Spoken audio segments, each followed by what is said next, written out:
Hi, Mickey. Hey, Bob. How you doing? I'm doing fine, I think. It's a rare treat to have you on the site. I'm a little worried. You said in an email that you might be even more strung out than usual. Are you going to be out of sorts here I today? have to get up for breakfast. That's always a strain. Oh, breakfast. That's a real bad way to start tough. a day. Yeah. It sucks, but I can make it through, I think. I may have to crash afterwards, but I got some coffee. I'm doing good. Well, you're a trooper. And we have as it happens, we both learned, 10, 15 minutes ago about this news flash? Yeah, we have this breaking news that McCain is suspending his campaign and wants Obama to delay the debate. And we actually, as we speak, we do not know how Obama has responded. Will there be a debate? Won't there be a debate? I guess it's kind of hard to have a debate with one person, but if Obama, do you think Obama can play his cards and still have the debate? Well, I think if McCain refuses to show up, debate will not be. Hey, Obama Palin would be a nice little thing, but I don't know. I mean, my reaction is, first of all, this quote from McCain: "We must meet as Americans, not as Democrats or Republicans, and we must meet until this crisis is resolved." That's a long meeting, right? Well, right. Plus, he said, and I will not participate in any more debates after I've given a speech to the Clinton Global Initiative. What's more important, the Clinton Global Initiative or the debate? Give me a break. No, my first reaction is classic McCain moral grandstanding, right? Well, and a stunt, and it's becoming clear that McCain's he is a fighter pilot, as I think Gary Hart said on local TV, or your Mickey substitute.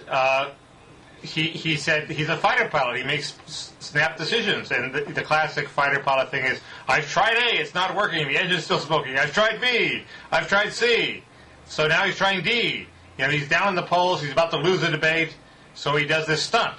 That'll be everybody's instant reaction, but it seems clear that that's what's going on. Yeah, I think in the case of Katrina, we can't have this convention, there's a national, it kind of worked there, but you can only carry this so far, so I'm not sure this is going to play. I think, and if I were, it does have the virtue, though, of maybe lowering expectations for him in the debate. Okay, Obama's insisting on having them. I'm distracted by the national crisis, but I'll do the best I can. If I were Obama, first of all, I would not sign on to this. I think there's been plenty of Me Too-ism coming from Obama with respect to McCain. Like what? I don't know exactly what I would say. Like what Me Too-ism? Oh, kind of on policy. In the realm of foreign policy, and even in the realm of Wall Street. We're going to get into this in a second, but you tell me, who was the first to say that this bailout should include a cap on the salaries of the heads of these companies that are bailed out and so on? I actually don't know, but go ahead. But anyway, it seems there's a couple of critical things you could say about this, and I'm not sure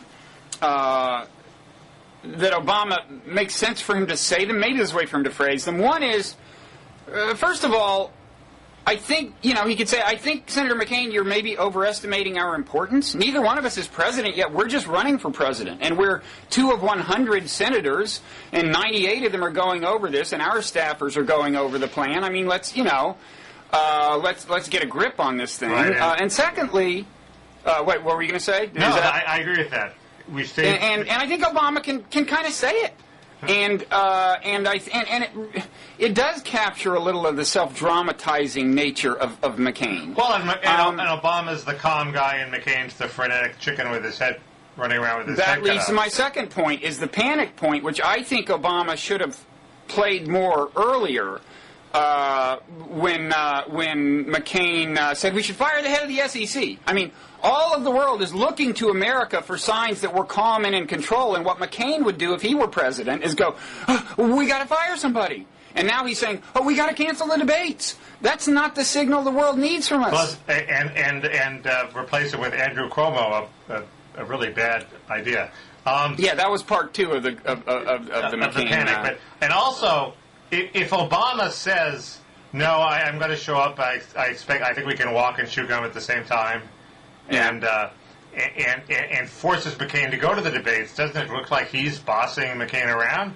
Which is very good for his image, since his whole one of his big problems is people think he's a bit of a wuss. Yeah, no, there's that virtue. I mean, Obama could even make the joke that maybe if John can't make it, he can send Sarah Palin, although that could wind up being a trap. But, right. You know, I think Obama should not go along. He should say, of course, I am somewhat distracted by this like McCain. My staff is. We're working it through. But, you know, you can't, if you're going to run the country, you have the capacity to be dealing with a crisis without dropping the entire rest of your agenda. That's a very good point. If you look at if you read Arthur Schlesinger's book on the Kennedy presidency, during the Cuban Missile Crisis, he was running around fulfilling all his social obligations. He was going to Georgetown parties and giving speeches. He's probably having sex with a number of women, too, right? You said that, Bob. You're lowering the discourse. Well, sorry. I don't know where that came from. I think having read about his presidency. But I actually didn't hear what you said, but I assume it was something about Kennedy having sex. No, I would never have brought that up. No. Anks a lot, Mickey, for once again putting this website in the gutter. So what did you say? Thanks. Never mind. Anyway. But anyway, he was doing all that while we were on the brink of nuclear war. Yeah. So it does seem, the parameters of a deal are there. Yeah. If they do it by Monday or Tuesday, is that going to send the stock market in a tizzy? I haven't noticed any tanking yet.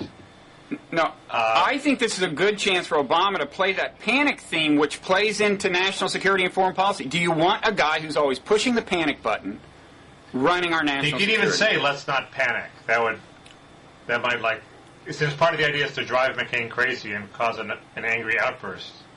He said that once last week, but not in the context that I think it would have worked in. Because remember, this was like 24 hours after. I mean, so like one day McCain is saying the economy is fundamentally sound. Within 36, 48 hours, he's saying we got to fire the head of the SEC. I think Obama should have really exploited that bizarre flip flop and said, we don't need a president who's going to sleep through all the warning signs and then when the crisis erupts, panic. Yeah, no, that is the impression. That is the impression McCain gave, and then he went more populist than Barney Frank in terms of the salary cap, and it's clear that all his calculations are this sort of.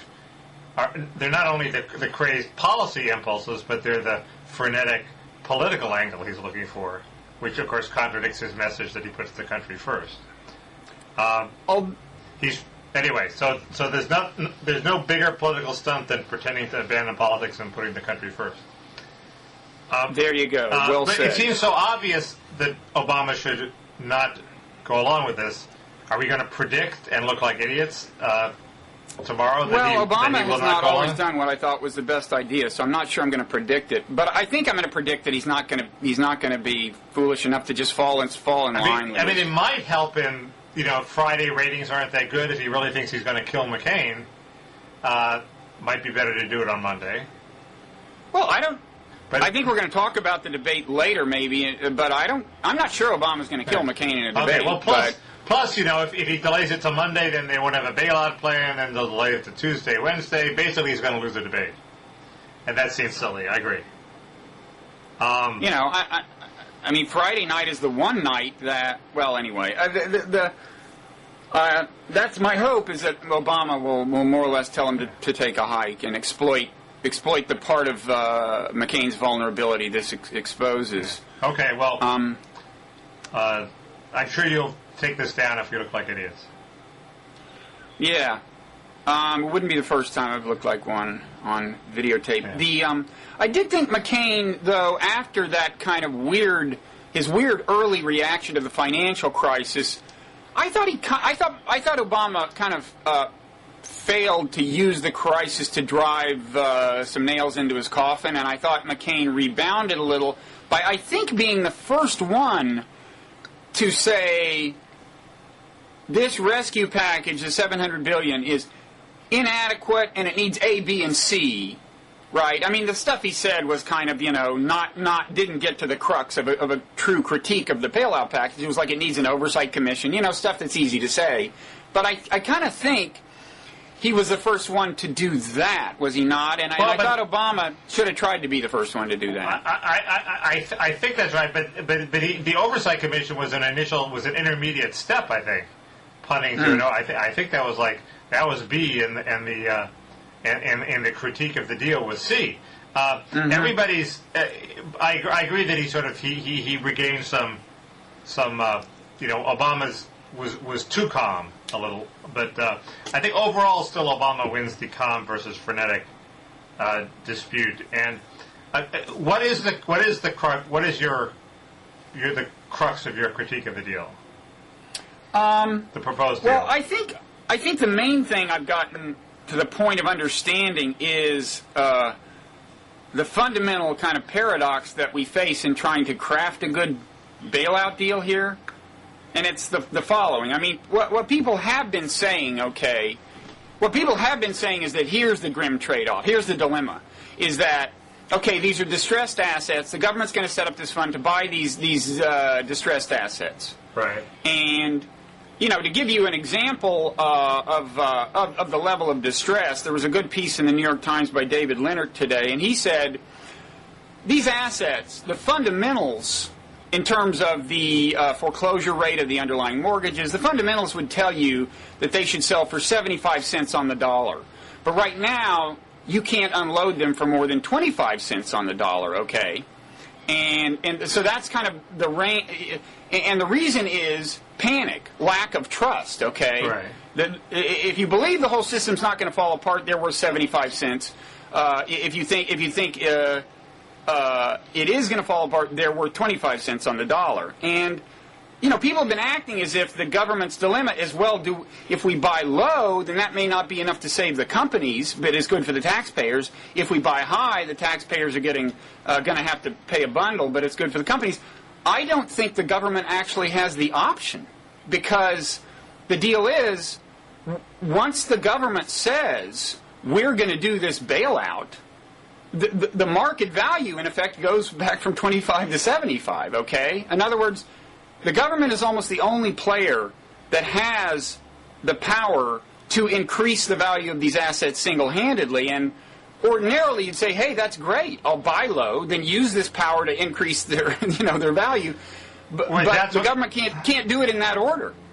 That's very interesting, because I was thinking that the taxpayers won't necessarily lose money because the government is the only player that can not only make, create a market for these things, but also goose the whole economy. So, in fact, these things really are worth 75 cents and not 25 cents.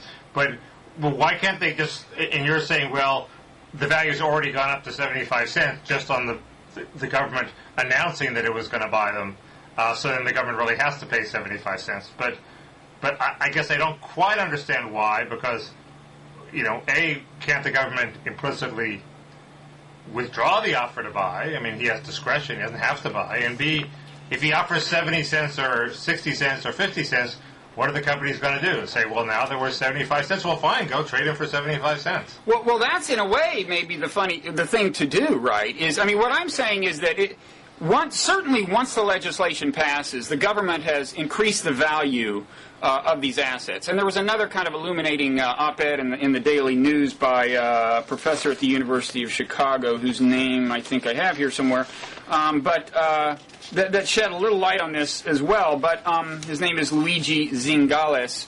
I'm saying certainly once the legislation is passed, the government has infused enough trust into the system, if the world buys it, that the price goes right up. And what you just said is something I was wondering, well, maybe that's enough. Just say you're going to do it. Well, then they never have to buy anything. And let the market pay the higher prices. And then they never have to buy anything, and we keep our $700 billion, and it works like a charm. In a way, it's worked a little already, in the sense that I suspect that Warren Buffett's buying into Goldman Sachs is premised on the idea that the plan is going to go through and elevate the value of the assets. Well, he has said that, but under your theory, they actually have to. All they have to do is pass the plan and then not do anything. They're passing the. Well, and not actually buy that may be an oversimplification. We should of course disclose at this point that neither of us has any idea what we're talking about. But it does seem to me that that paradox is actually built into the situation, and that if there's a way out of it, it's that the government just bluffs and brings people back into the market at a higher valuation for those assets. Yeah. I guess a couple points. First, if that theory is right, where is the moral logic in limiting the pay of the executives in this sense? I mean, I'm generally for that. I think there should be some way to make it very painful for these firms and the people in them. And I think it's important to see a lot of executives having to move out of their McMansions. But if, in fact, these things really are worth 75 cents, and it's only some sort of systemic chaos that's produced at 25 cents, then have the bankers really screwed up so much that we should treat them as if they had screwed up and gone broke and the heck with them. In other words, they were assuming they were worth 75 cents. Yeah. I assume that's the logic for not imposing some sort of extra salary cap. Yeah, I mean, I guess I'd say, first of all, I'm kind of agree with the people who say that the salary cap part is cosmetic. I mean, it feels good to cap the pay of the, I think they should, be making a lot less than they're making, and I guess it would give me some kind of...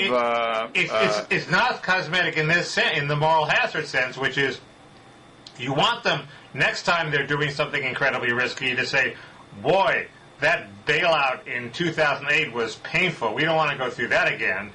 You know, Joe lost his home. This person, we have to deal with these government bureaucrats, and they didn't want us to make any money, and oh, God. Right. We better avoid that risk. So it's not cosmetic. Okay, but if you want to do that, I mean, the less cosmetic. I mean, the question. Suppose that this miraculous solution we were hypothesizing about, where the government doesn't have to spend any money, is not going to work, and that must be the case, since I haven't heard any real economists talk about it. But there may be a little to it, but still, let's suppose the government ends up forking out a lot of money for these assets. Then the question is, okay, I mean, let's suppose that you've got assets worth 25 cents. The government steps in. By stepping in, it raises their value to whatever, 50 cents, 75, and then it pays that price, okay? Well, who realized the value from it, of it going from 25 to 50? Who gained? Well, the shareholders of those companies. And who paid the price? The taxpayers of America. So, a solution people are talking about is the government gets shares of the company if the company want to make use of this option. And that seems to me, first of all, that does get at the moral hazard issue, because they have to dilute their shares. Right. And the CEO owns a lot of shares. And it also just rectifies the injustice of taxpayers bailing these people out and getting nothing in return. Well, but under your theory, they're paying 75 cents on the dollar for an asset that's worth 75 cents on the dollar. So they're no worse off. It's just the bonus that you get from being the government doing this purchasing and having the inherent power to raise the value of the thing. That bonus all goes to the firms that are being bailed out. But it's not like the government is taking a loss. They're paying 75 cents for an asset that turns out is worth 75 cents. Well, but there is real risk that it just won't work. We won't, Well, that's different. Because I'm sure the trust problem is only part of it, and we may not... Well, and we bite the bullet. I mean, the taxpayer bites the dust if it doesn't work. We are assuming the risk. But that's different. You're saying that the government should get an equity participation if the price falls below 75 cents, and I'm with you on that. And you could maybe work it that way. That's been proposed by Krugman and I think Dodd. But you're saying that even if the price stays at 75 cents, the government deserves some equity. And I see this like a bonus, even maybe a non-zero sum bonus there, because the government acting moves it up to 75 cents, and who gets to, suppose it moves from 25 to 75, who gets the benefit of that 50-cent rise? And if the government doesn't get an equity share, the entire benefit goes to the firms that are being bailed out. But one can easily figure out some sort of compromise where they split the bonus, no? Yeah, you would think that's obviously what's going to happen. If the corporations are choosing to avail themselves of this option, notwithstanding the fact that the government winds up with some equity, then they see it as non-zero sum. Yes. No. That it's non-zero sum because there's this windfall of 50 cents that can be distributed to make everybody happy. But I guess I'm right. But my point that is won't just solve that, the moral hazard problem, because if everybody's happy, then we want them to be actually a little unhappy. Well, I think we probably don't have to worry about everyone being so ecstatic at the end of this thing that we decide to go do it again next year. You know, I mean, I think there's going to be a lot of suffering. A lot of executives have already lost their jobs. That's what they always say. I'm with Ron Rosenbaum. I want a profound cultural shift in New York where hedge fund managers don't get into clubs and bloggers do. I'm with you there, man. The other point that I never understand, there was a Wall Street Journal editorial that was article that was very good on this, but then it sort of threw this out. We have to do something to address the decline in home values. Well, I don't understand how you do that unless you have a super triple quadruple bailout where the government offers to buy every home in America, which it's not about to do and couldn't afford to do. Houses just aren't worth what these people are paying. They still haven't come down enough. Exactly. And why should... But I don't understand how... And these were conservatives writing. How do they expect the government to somehow magically raise the value of assets beyond what they're actually worth at the end of the day? The only way I can think of is by, Bob, massive immigration to increase the demand for housing. Yeah, well, and you're in favor of massive immigration, are you not? I mean, it's been so long since we talked, I've forgotten some of your positions. You're in favor of that, right? But actually, I think it's nobody wants to mention that the flight of immigrants and the turning off the spigot of new immigrants, whatever reason, is obviously behind a little bit of the real estate collapse. I mean, the immigrants need housing. That boosts the price of all housing. Eventually, it even boosts the price of McMansions further up the chain. And when you remove that source of demand, the price is going to go down. I admit it. I don't understand why the pro-immigrant people don't say, see, it's you nasty Lou Dobbs types that have chased away these immigrants and we can't sell our houses. And I think the answer is, if they admit that immigrants have an effect on real estate prices, then they probably have to admit they have an effect on wages, too, and they don't want to admit that. How about that? Okay. I managed to work in my hobby horse. Well, I'm happy to sign on to the first part of the analysis and blame kausfiles for the bursting of the housing bubble. But I agree with you that, look, why would we want to... I mean, if everyone agrees this is a bubble that was caused by, among other things, too easy credit... that it turned out to be misleadingly easy on terms that people couldn't afford in the long run, then why would we want to sustain the bubble? Bubbles have to pop. I agree. Sorry, we have to find a different way to absorb and I'm a homeowner. I'm not happy about it, but that's life. The other problem I thought of is what might be called the Fannie Mae problem, which is, and tell me if I'm completely off the reservation here, one of the problems with Fannie Mae is it was this hybrid public-private company, and people thought, well, if it defaults, the government will really step in and save the bonds, as it in fact did. So there was an implicit, not explicit, hold it had on the government's full faith and credit. Well, if the government owns half of Goldman Sachs, or less likely Goldman Sachs than some other firm, but let's suppose it's Goldman Sachs, and won't the market, some people think, well, gee, if Goldman Sachs isn't going to default because the government's not going to default, and they'll come through, and they have unlimited printing press powers. So it's sort of, every time the government owns an ownership stake in a firm, it creates a problem, and that's probably what Bernanke and Paulson were trying to avoid. Well, I would personally favor, if the government's going to wind up with equity, I would want some time limit. I would want a mechanism that says, as soon as the value of the stock rises above X relative to what we put in, the government has to sell the stock, and if it hasn't sold the stock within 8 years, it sells it in 8 years. I don't want the government to be in the permanent business of owning. I guess that's the answer, but it seems arbitrary deadlines are not a good idea because then they lower the price the government gets.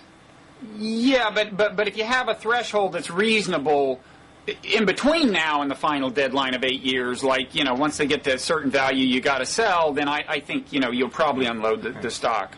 But you missed actually a fourth stage of McCain's response, which was to blame Fannie Mae and Democrats for the scandal, and he even produced an ad, I think, that sort of said in 2000, or somebody produced an ad that in 2005 we tried to reform Fannie Mae, but the Democrats blocked it.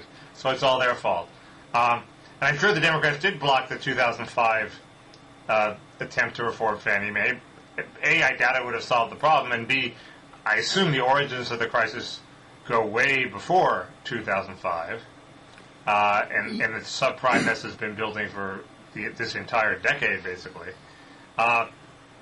So the McCain attack is bogus, at least at that level. Well, you can imagine reform in 2005 that might have headed this off. I don't know the details of that. I mean, in terms of Fannie Mae finger pointing, they both got some things to say. McCain's campaign manager, turns out his company in which he owns stock was lobbying for Fannie Mae and so on. But my question about Fannie Mae is this. I think, you're right that Fannie Mae was having an inflating effect on the housing market, okay, but then again, the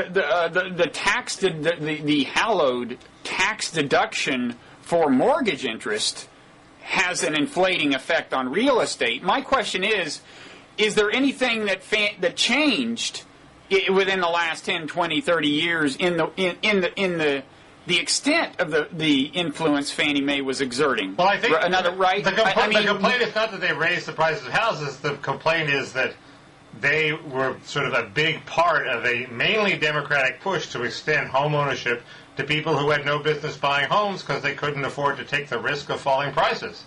And that started long before Steve Saylor, I think,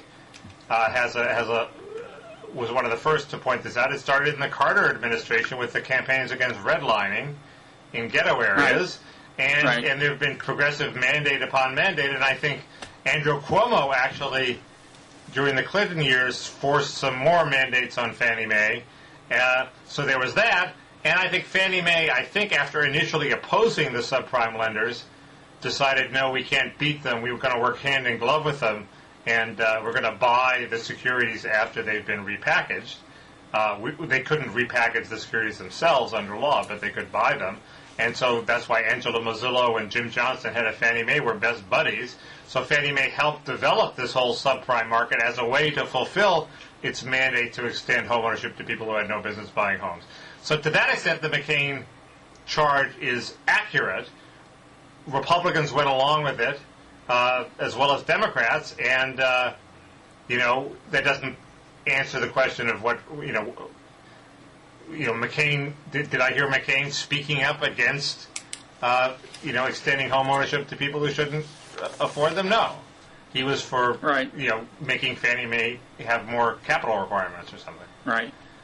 So I mean, separately, there was just because people assumed the government stood behind Fannie Mae. I think it reduced interest rates in a way that did encourage home buying, and in that sense, inflate property value. But I think that fact in and of itself, like the mortgage deduction, was just a long-standing influence and not something that could explain. I think that's last right. 5 years. I think it's the relaxation of standards and letting people buy homes without documentation, and then thinking, oh, well, if we chop them up and stick it in a computer model, that somehow there won't be any risk.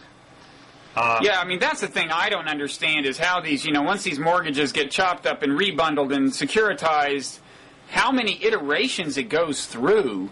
And apparently you just get the sense that all these financial institutions, all they do is borrow on the one hand and lend on the other, and somehow they make money on the difference when things are going well.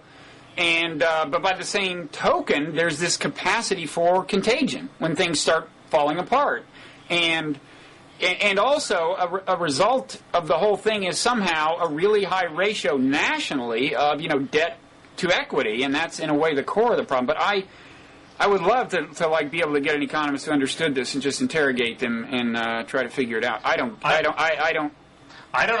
to understand. Yeah, I don't understand why there's so few big players that, if it's a threat of what they call counterparty failure, where you owe me a debt but you're bankrupt so you can't pay, so then I go bankrupt too.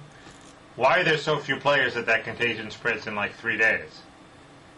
Shouldn't there be 100 investment banks instead of 5? Now none. Yeah, but I think if they're sufficiently interconnected in this debt chain, you could still have a contagion effect, even if there are many. I think there are many more players than we realize who are caught up in this. I guess that's right. In an ideal world, the ones that made the subprime bets would go broke, and the 50% that didn't make the subprime bets would feast on their corpses, and that would be it. That we'd have the market, and that would be us. We would do the feasting. The market would take care of it. Well, Goldman Sachs, in theory, is supposed to be doing the feasting, but they seem to be in trouble too. That's the. Their books look a lot better than Morgan Stanley's, I think, and now they'll look quite a bit better than, with the infusion of cash. Although Morgan Stanley, and that's the sense in which I think the sheer announcement of the bailout has had some effect, because there was a moment of panic, and the announcement calmed people down, and in the meanwhile. Some of these things have, both Morgan Stanley and Goldman Sachs have been shored up, and there has been, I guess, a somewhat orderly liquidation of Lehman that has led to just other people owning the assets, like Barclays. And so I don't know. Maybe you should just announce things and never do them in life. That's always been my philosophy of my blog. Let's move on, but after I've made my one more point. Okay. Which is that. The downside risk in capitalism is never equal to the upside risk because of bankruptcy. When people get rich and succeed, we let them buy mansions, we let them buy cars, we let them do anything they want with all their money. And when they screw up big time, we let them keep their house. And we limit their losses. So there's never a risk sufficient to the benefit you get if you succeed. The risk if you fail is never equal to that. It would only be equal if we threw bankers in the pits and whipped them or something. You have to take away you have to have an anti-hedonism to balance off the hedonism, and we'll never do that. So capitalism is, even in good times, is always imbalanced, I think. In other words, we privatize the upside, socialize the downside, and the result is inevitably just the mere fact that you let people protect their primary residence in most places. Yeah. No, I agree. Throw them in the pits until I'm the one, which is about 3 months away, I think. Well, I think this is the case for some regulation because they'll always take too many risks.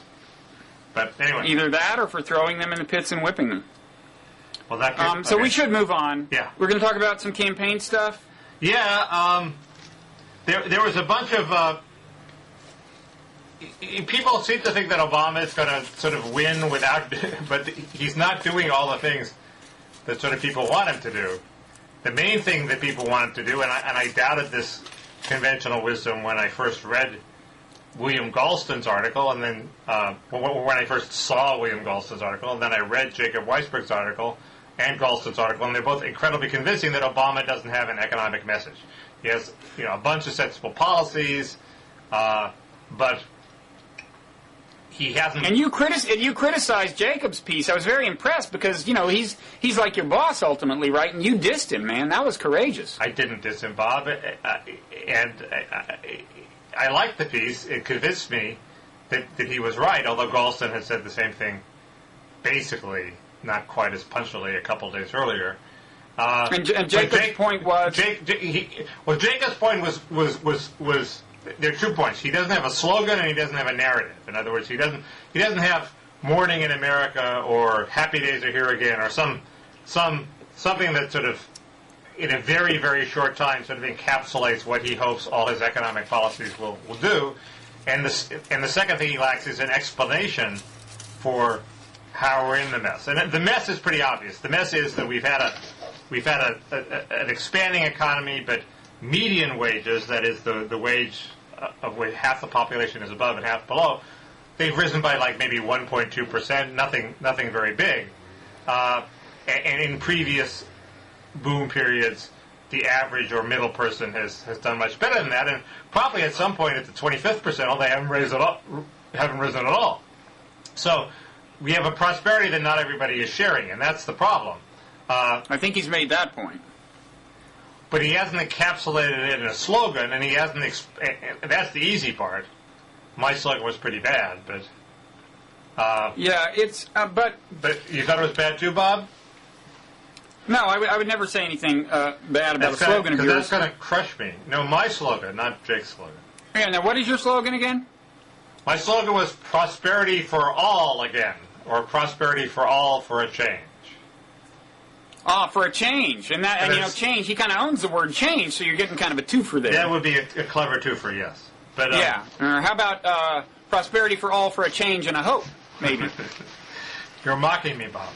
No, it's a great slogan. I think you should get into politics. But that's the point. But the problem is the narrative is very hard, because basically the narrative is, I'm sorry, unskilled people just don't make as much money as they used to in a global economy filled with, high-tech means of production. We're sorry, we'll do the best we can, but that's just the reality we have to deal with. No politician wants to announce that Clinton came the closest, but I haven't seen Obama saying that at all. I don't know. The other counter narrative is the evil people in Washington are skewing it, so you people are getting screwed. That's more politic, but I just don't think it's true. Yeah, I don't. On the one hand, when I read Jacob's piece, I was not persuaded that a slogan per se is so great. He listed these slogans that winning candidates have had, and they didn't actually sound that great by and large. And it seemed to me you could equally well list, the slogans that, remember, that losing candidates have had. Remember Michael Dukakis, good jobs at good wages? That sounded about as good as any of the winning slogans to me. It just seems like every presidential candidate has a slogan. One wins, one loses. Who knows whether the slogan made the difference? The worst was Bridge to the 21st Century. Al Gore, that wasn't so bad. That was Clinton. To me, that was Clinton in '96. Yeah, and he won, right? So if you're saying it's bad, then what do slogans matter? There's definitely something I agree on in that zone somewhere, which is, one of the many Mickey understudies I've resorted to recently is Gary Hart, and when he was on, he said what Obama should say is X, and he laid it out, and it was more than a slogan, okay? It was kind of 2-3 quick points, like, here's what's happening to the world, here's what we have to do, we're in an age of transformation, here's what we have to do. What that has in common with a slogan is that it is at a level of detail that is somewhere in between the words hope and change on the one hand, and on the other hand, the laundry list of policies Obama laid out in his convention speech. I definitely agree that there's a gap in there somewhere. And I don't know if the level of detail most needed is the level of a slogan or something slightly more elaborate than that. Maybe what Jacob is calling a narrative or a theme or a thumbnail analysis. But the narrative there is the analysis, we got to get the Washington insiders are clueless, blah, blah, blah. But that's just so cliched. That goes back to Carter at least. I think you need a more an analysis more specific to the particular problem. That's been Obama's narrative, and it's a lousy one because it's getting old. Yeah, well, it's not only old; it just doesn't jive with reality. The reality is more what Gary Hart said. Maybe Gary Hart is a way to say it honestly without offending people and saying, "Sorry, you people in Ohio and Indiana, unskilled workers just are losers in the world economy." That's the phrasing it as we're in a transformative era seems much better. I agree. Yeah, I think he needs something more. And in terms of where he stands, in the national polls, he kind of bounced back after the Republican convention bounce, the Palin bounce or whatever it was. But on the other hand, he hasn't bounced all that far back. And B, apparently in the swing states, he's not doing as well as he is nationally, right? It depends which swing state. There's swing states like Iowa where he's doing very well, and Colorado where he's apparently doing well, and there are others But like Ohio, Pennsylvania, aren't and I mean Florida, a traditional swing state, he seems, well, until recently, more or less dead in. Although in Florida, I guess the economic collapse has been good for him because he's saying McCain wanted to privatize your Social Security, elderly Floridians, and just look what would be the case if he had put that money in the market. I'm not sure he really needs Florida. Or anybody really I think he should give up on Florida. Anybody really expects him to win Florida, but here's this raises something I'm worried about. I'm now worried, even though there are these things like likely voter polls that don't show him that far ahead, and some states he's not doing well, and the electoral map is still not wildly in his favor. I'm now worried that he's going to win too big. Specifically, he's going to get a 60-vote majority in the Senate, and then he can actually do some of the bad things that he's promising to do, like card check unionization and immigration reform, and he probably won't be able to do the biggest good thing that he wants to do, which is health care. So my nightmare is Al Franken wins in Minnesota. The Democrats have a 60-seat majority. They still don't get health care done, but they do the sort of nuts and bolts things that the party pros want them to do, which is increase unionization with the card check and increase future Democratic voters by legalizing 12 million mainly Democratic immigrants.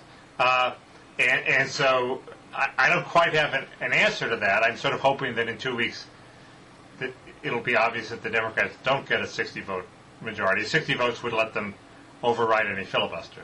That's why it's important. Right. Well, I suspect, most of your nightmares, in my experience, don't pan out, although I noticed that a number of your nightmares do involve the electoral success of Democrats. Ironically, since you yourself, well, never mind. But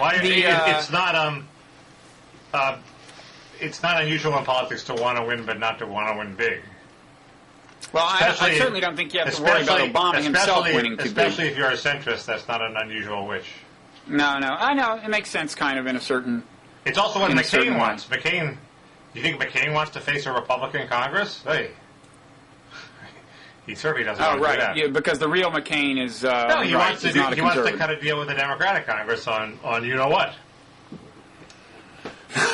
Yeah, I do, and and if any viewers don't, I encourage them to review your past appearances on Blogging Heads. I have another meme to put out there. Okay. Everybody's saying, is Obama Dukakis? Is Obama really Jimmy Carter? Chris Hitchens wrote a piece on Slate. Right. Yeah. My new analogy, Obama is Mondale. He's a cautious Democratic pol, very sensitive to interest groups, isn't going to do anything very risky, wants to get Labor to sign off on it first, isn't going to tell Labor to shove it. There's this rumor, which may or may not be true, that he really wanted to pick Tim Kaine as vice president, but Labor said no. I don't know if that's true, but it would certainly be, if it were true, it would be a piece of evidence for this theory. He hasn't really dissed large parts of his coalition or even taken risks the way McCain has. And the result will be sort of a bland, sensible, Mondale-like, operation. Mm-hmm. How about that one? Biden, Jim Johnson, Mondale's guy. He picked Jim Johnson. Yeah, well, once again, this is a fairly run-of-the-mill Mickey Mouse nightmare you're articulating here. And my own view is that you're a little hypersensitive on your nightmare trigger is your threshold is set a little low. It isn't even such a nightmare. I'd rather for you it is. I'd rather have Mondale than Bush the past 8 years. Yeah. I certainly think the Dukakis comparison is kind of odd because, for starters, the essence of Dukakis was uncool, and it was really a non-trivial part of his problem, I thought, and that is not Obama's problem. Uncool is not his problem. But too technocratic, passionless, I don't know. Yeah, but robotic about it, Yeah. And it wasn't so much sweeping, fuzzy abstractions as with, it was nuts and bolts. It was policy nerd. It was uncool policy some nerd. Prissy good government stuff thrown in. Yeah, no, I agree. I'm not pushing Dukakis. I'm pushing Mondale. No, that was the Hitchens comparison. Go ahead. Well, go ahead. They're also. I was going to say... No, I insist. I was going to say there also... We should maybe think of the other shoes that are going to drop before the election. Mm-hmm. The obvious one is Ferraro is going to endorse McCain, isn't it? Aren't they obviously saving that one?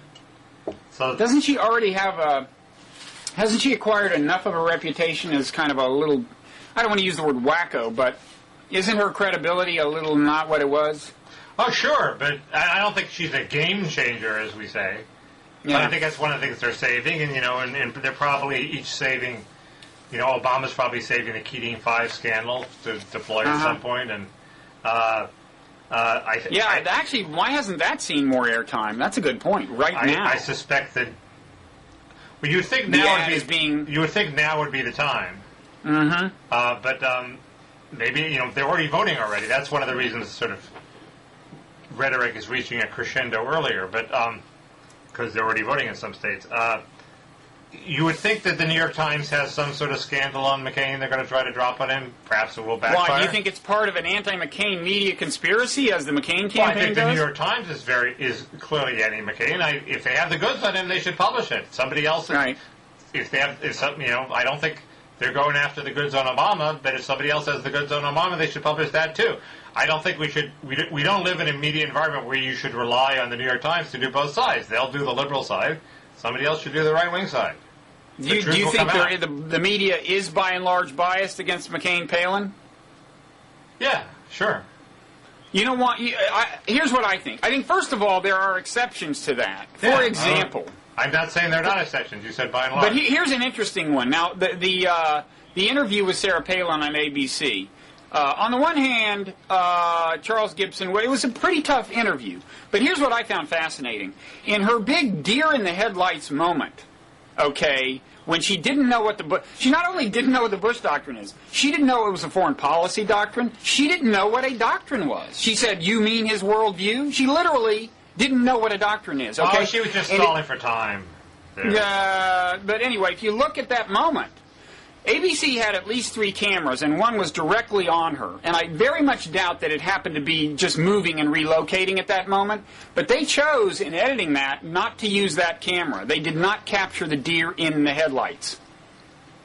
It was a distant profile shot, and I feel sure they could have done more damage with that shot. But I digress. I do think, by and large, they face a somewhat hostile media, but I think they brought it on themselves. I mean, at the Republican convention, Sarah Palin declared war on the media. She said, you are the other America. Part of their whole strategy of polarizing America. The media is the bad guys. You hate us. Bob, I think they didn't bring it on themselves. They want it. That's their whole strategy. Well, they want it, but it can work two ways. It doesn't hurt them that the media is biased against them. That's the biggest arrow in their quiver. Now, wait a second. I beg to differ. The ideal way for it to play out for them, and it might have played out this way, is that on the one hand, you convince the base that there's a media conspiracy, so all negative publicity is, just bounces off, and maybe you even convince a few independents. But on the other hand, the ideal outcome is that in making that charge, you successfully work the refs. So, in fact, the media does back down, which happens. I think it happened in that editing moment in the ABC interview. I think they were wary of seeming too anti-Palin. So it can work, but I think the reason it couldn't work this time is because McCain had the media in his pocket for his career that it just pissed them off that he was now suddenly going to turn on them and act like they had been persecuting him. And I really think that was part of the reaction. I'm not sure the working the refs thing is that important anymore. I mean, so they piss off the refs. They're running against the refs. They don't care what the refs do. The refs don't have that much power. The refs are mainly useful as a whipping boy. I can't tell you how many emails I've gotten by people saying, "Mickey, you're right about McCain. He's going to do immigration. He's a half of a Democrat. But God damn it, I'm pissed off at the media, so I'm going to vote for him." As soon as I saw them go after Palin, I decided I'm going to vote for McCain, even though I disagree with him. And that's what's kept them in the race. It's like, well, that is evidence against my argument, and if there's enough of it, I'm wrong. My thinking had been basically it's the base that reacts, like that. I mean, the ideal, you have to admit, would be if independents dismissed every bit of criticism coming from the media, and yet there wasn't much of it, and there was more criticism of Obama. No, it's win-win. The two goals aren't contradictory. I just don't think. I think working the refs is a secondary goal. Now that I think about it, and ginning up a firestorm of antipathy, to, the media or the new Soviet Union. It's the new Cold War against the media, and the culture war is now all important. And this is nothing new. I realized my friend Steve Oney wrote a book about the Leo Frank lynching. Who was Leo Frank? Leo Frank was, I think, a shop owner in Georgia who was accused of raping and killing a young girl, and he was, I believe, sentenced to convicted convicted but not sentenced to death on the testimony of a black custodian, I think, who people now think actually was the murderer. And he played. And Frank was white. Frank was white and Jewish, and Frank at the trial played the race card and said, "You're not going to believe the word of a black man, are you?" So it's not like Frank was on the side of the saints, but the New York Times tried to gin up a sort of anti-South campaign, just like the Augusta Masters, like, these benighted Southerners aren't giving this guy due process, etc., etc. And the Southerners deeply resented it, just the way people resented Howard Raines in the New York Times, and there was a whole anti-New York Times thing, and this led to both the birth of both the B'nai B'rith and the Ku Klux Klan, the revival of the Ku Klux Klan, because they were so pissed off at the New York Times. So the Times has blown it before by seeming to be snotty New York elitists, and so it seems more salient now. My point is only that this is a strain that runs throughout recent American politics. That was probably the most creative historical analogy to be applied to this campaign so far. That was very impressive. But you are a well-read person. Everybody should read Steve Oney's book. It's a masterwork. So you wanted to talk about this elites versus real Americans divide? Well, that's what I've just been talking about, I think. Well, the media component of it, but you were saying you think it's like the biggest issue in America. But that's what it. No, I think that's what McCain's running on. Is it became evident during the I think it was the Gore. Yeah, but it's not just the media; it's that liberals, Barack Obama, and Democrats and liberals are these effete snobs who look down on you. That's correct. And the irony of that, and this was actually pointed out to me by John McPhee, the noted writer, is that, the Sarah Palin, I mean, conservative Christians,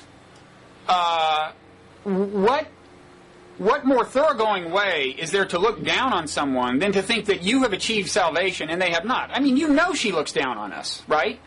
You know that in an important sense, conservative Christians think that they are at a whole level above the rest of us. They have found salvation. God is going to help them out, and He's not going to help me out, right? Boy, I'm so glad you're not running for office, Bob. You don't think I could win on that ticket? You don't think I could win on that one? I'm not even sure it's true. I mean, most of the Christians I know, they think they're going to go to heaven, but they want you to go too, and they're relatively egalitarian about it. They want you to go. I don't sense a social inequality. And I actually shouldn't attribute the whole thing to McPhee. He just said he knew. It's funny when he researched his book. I guess coming into the country. I think this goes back to even then about Alaska, decades ago.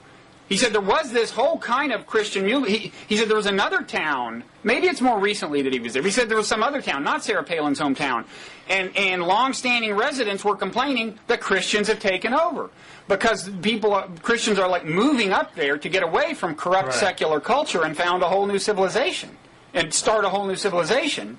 And he said, and my impression was, I don't know if he said this, but the sense among these people was, they look down on us. But I think, look, it's part of my shtick, my belief that kind of everyone looks down on somebody pretty much. John McCain has a whole series of people he looks down on who aren't man enough, who aren't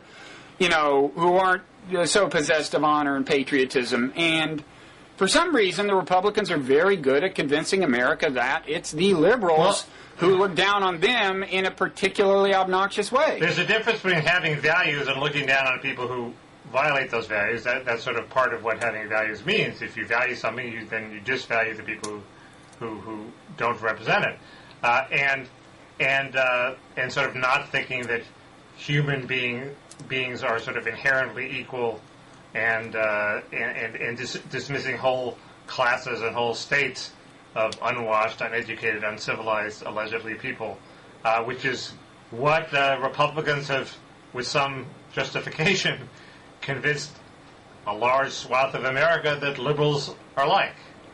And it's hard to see, I don't quite know how liberals get around it other than not nominating somebody from the snobby Northeast, which they failed to do this time. Bill Clinton got around it. Nobody thought Bill Clinton looked down his nose at people.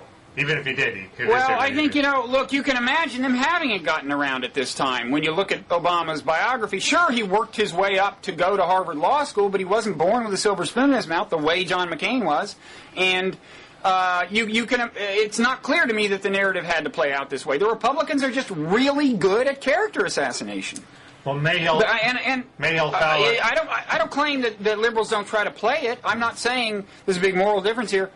Conservatives are just better at it. Unfortunately, he gave them the ammunition in that Berkeley talk. He absolutely did. He absolutely did. You're right. With the guns and that's the answer to that. But on the Christian point, let me just say that they're evangelical. First of all, I grew up, Southern Baptist. Secondly, they're evangelical Christian homeschoolers, very closely related to me.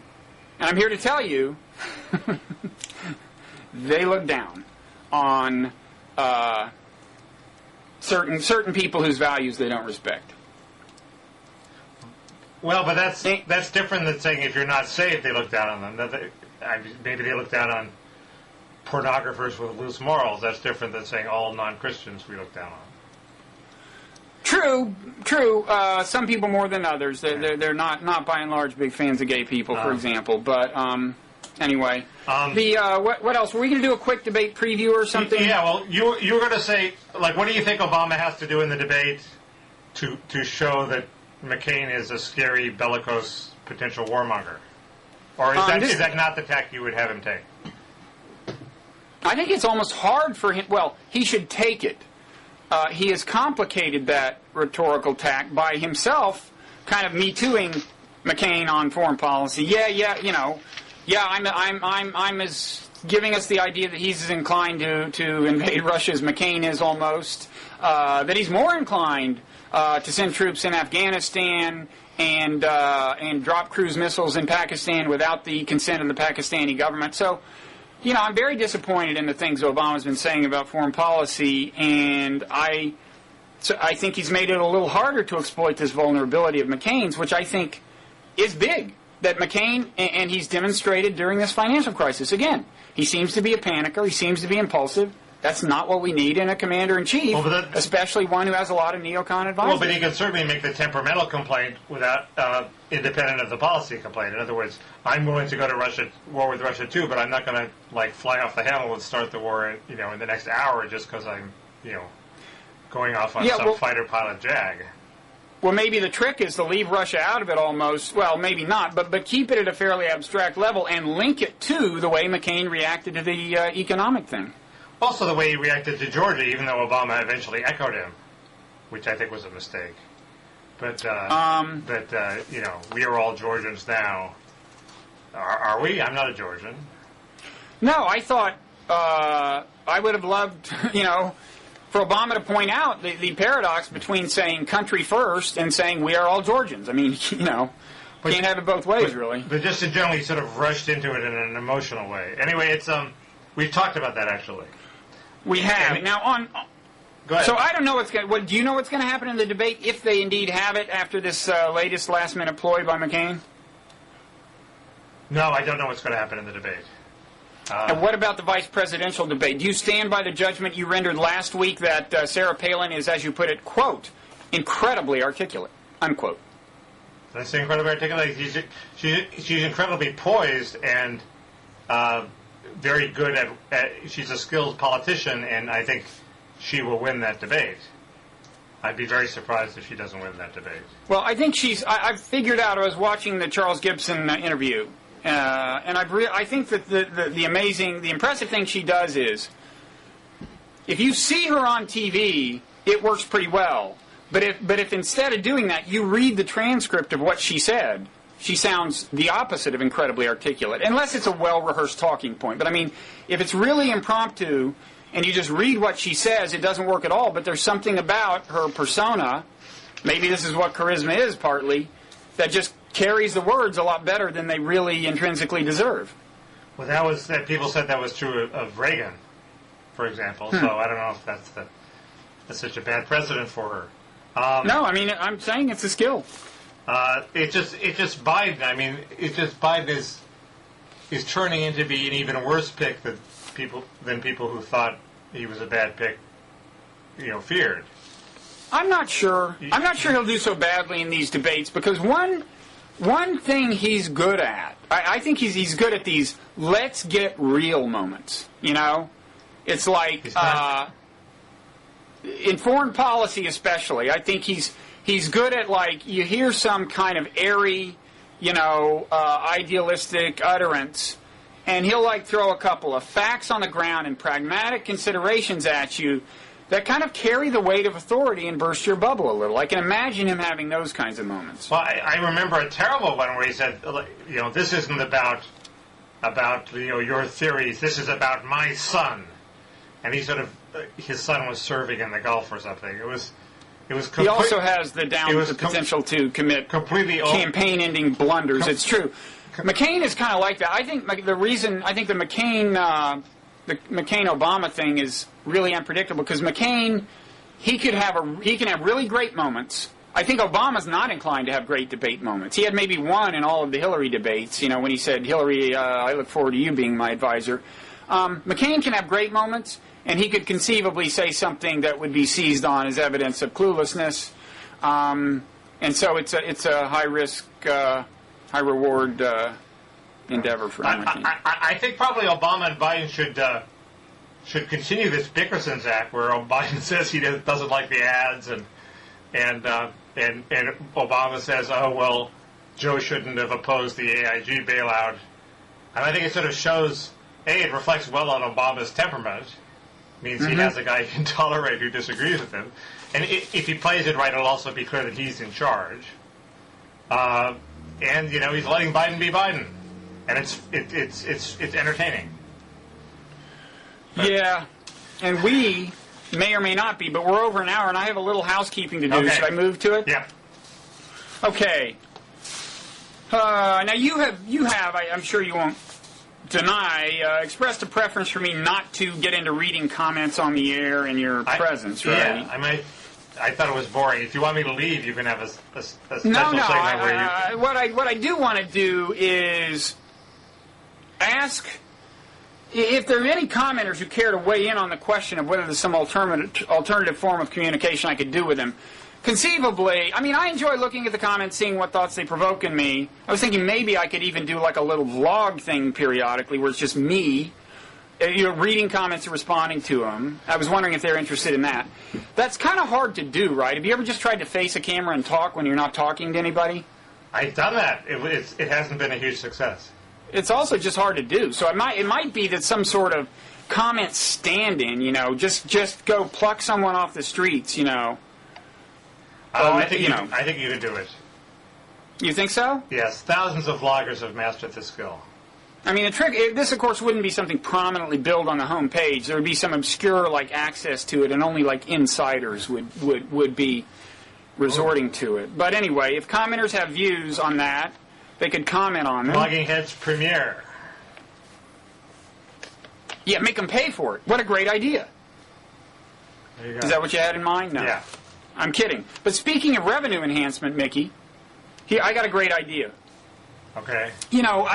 When you're looking for your second round investment, you're a small digital media company, you don't really welcome these global financial apocalypses. Right. So you start thinking creatively about short-term means of generating revenue, and tell me if you think this is a crazy idea. Okay, first of all, I have this announcement.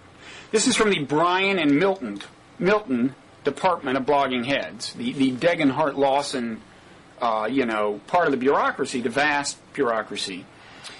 They are announcing that, I think as of maybe this diavlog, the video iPod format is going to be available, and you're going to be able to, like, subscribe to that if you have a video iPod, okay? Yeah. So there will be a link somewhere, I forget where, somewhere on this page maybe, and if not today, then maybe like in a year or something. Anyway, one of these days. And here's what I'm thinking, okay? I email Steve Jobs, and I say, Dear Mr. Jobs, we're steering this traffic over to your, we're enhancing your brand, adding value to your brand, and here's the link on our site that people use, to do this. And then I say, and Mr. Jobs, it would be a shame if that link disappeared, if you know what I mean, right? I think, yeah. And maybe one way to keep it disappearing would be a little 6-figure per month payment to Brainwave TV. What do you think? I think you're a genius, but actually Jobs might be somebody who actually might invest in blogging heads. Have you talked to him? No, I was just going to focus on extortion. You think okay, well, investment? Well, that's another possibility. Why did you sneak into the parking lot and steal his hubcaps? That would. Yeah. Well, we have somebody on the West Coast now. Brian is on the West Coast, and he's looking into revenue enhancement measures, including that kind of thing. Well, you're Bob Wright tries to be a thug. That's sort of an interesting apprentice-like development. I think you can make a whole TV show of it. Bob Wright, playing media mogul. Reality TV. Yeah. Hey, that's what I do, man. Final closing quick note on comments. Yeah. Sorry. Commenter recently complained about a comment being deleted. That was not what happened, actually. Again, we have the capacity to keep a comment from appearing on the video page. It's still in the forum. If you're wondering what kinds of comments we do that to, well, the principle is the higher it is, the lower the threshold it has to meet in order to get hidden. So this was something that it just kind of had a reference to male private parts. That's not something you wouldn't say on Blogging Heads, but you wouldn't say it in church. And it was just kind of, I thought, a not especially sophisticated way of saying something nasty about somebody on Blogging Heads. And it's not a comment we were proud of. We want comments we're proud of that are the most prominent ones right under the video thing. We'd like them to be comments we're proud of. Nothing personal if they get hidden. You may be a commenter who generates many comments we're proud of. It may signify that this is not one of them. What do you mean the higher it is? I mean, look, there are some things you can say that will get your comment hidden or conceivably deleted, although we almost never do that, regardless of where they are, okay? Right. But I'm saying if it happens to be the first or second or third comment, so that a lot of people are going to see it right under our video box, including, say, potential advertisers, potential investors, people who might want to be on Blogging Heads TV, people who are on Blogging Heads TV. It's more likely to be deleted then. It's more likely to be hidden, not deleted. In this Orwellian scheme, and it doesn't have to. You don't have to use the. If you're that high up, you don't have to use the F word. It just has to be the kind of thing that if you were in my shoes, you wouldn't be especially proud of. So that's a rule. Okay. Sorry if that's the authority. This is part of Bob the Thug coming out again, clearly. No, you're right. The authoritarian side of my personality is emerging as the financial crisis intensifies. You and Andrew Cuomo should get together. But well, I'll let you go have your cocktails with John McPhee, and you can denounce the false impression that people like you are elitist snobs. He didn't say that. I really, honestly, he just relayed an impression that somebody in Alaska had that was not put in the context of this whole America versus elites. I mean, regular people versus elites thing. So I absolve him for responsibility for what I said. People in America aren't impressed that you know John McPhee, Bob. But I am. Well, you're always the guy I most aim to impress, Mickey. I know. I know it works. Cool. Okay. See you next time. Yep. Bye. Bye.